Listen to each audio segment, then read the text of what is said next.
laksanakan kepada Saudara Muhammad Talha bin Hamdan dari Politeknik Unggu Oman.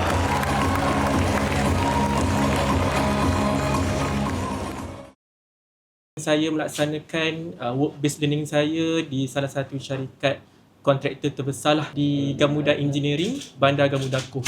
Pembentangan saya secara teknikalnya adalah untuk menyelesaikan masalah di dalam industri. So, saya menghasilkan satu AI di mana sistem prototype AI yang saya laksanakan untuk mengenal pasti punca kecacatan pada permukaan konkrit ataupun concrete defect works.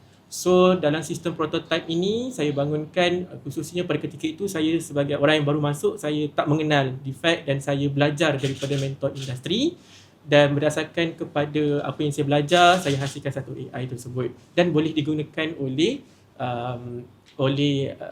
stakeholder lah ataupun pemegang-pemegang taruh yang terdapat dalam sebuah dalam satu-satu projek pembangunan itu sendiri. Untuk tempoh WBL adalah selama 10 bulan dan saya hasilkan prototype ini selama hampir 8 bulan. Masa saya hasilkan projek dibantu oleh para pensyarah saya, kalau boleh saya sebutkan nama mereka, iaitu Dr. Azwin dan Dr. Rufaizal, di mana Dr. Rufaizal seorang pakar AI dalam bidang construction di Politeknik Unggu Oman. Saya gunakan kepakaran dia dan dibantu oleh industri saya di Gamuda Engineering. Diorang banyak bantu dari sudut penghasilan coding, diorang review dan diorang tengok historical data AI yang saya bangunkan itu sesuai ataupun tidak untuk dilaksanakan. Tapi alhamdulillah keberkesanannya boleh dilaksanakan. Dan untuk pengetahuan, sistem ini masih lagi di peringkat uji lari sebab ini adalah satu permulaan untuk kita integratekan dengan situasi yang sebenar akan datang selepas ini. So,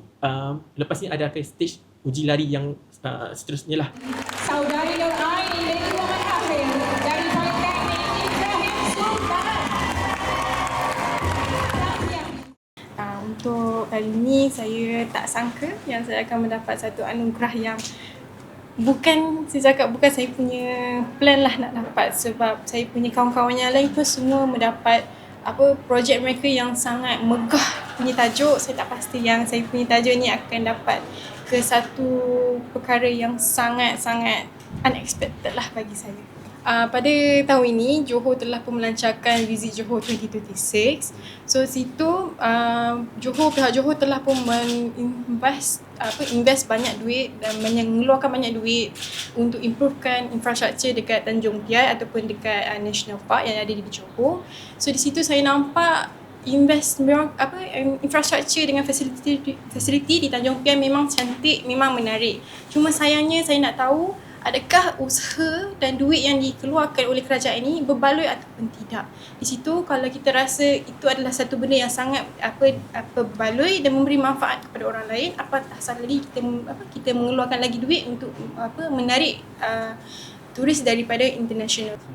Bagi saya berbalik sebab first dulu kalau dibandingkan Tanjung Piai yang dulu dengan yang sekarang, memang sekarang ni nampak megah dan nampak lebih cantik daripada yang sebelum. Ada tujuan lepas ni saya memang teringin nak teringin nak sambung lagi kerja dekat hospital industri sebab bagi saya sangat-sangat suka melayan customer, memberi diorang info about Malaysia, about satu tempat, beri diorang seronok lah dengan ada dekat Malaysia ni.